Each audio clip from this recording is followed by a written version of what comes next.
एक समय की बात है, एक जंगल में एक शेर और कुछ पक्षी रहते थे।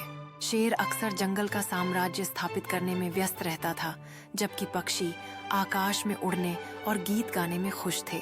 एक दिन शेर ने देखा कि पक्षियों का समूह उसके पास खेल रहा है और उसने उनकी खुशी को देखकर सोचा कि वह भी उनसे दोस्ती कर सकता है।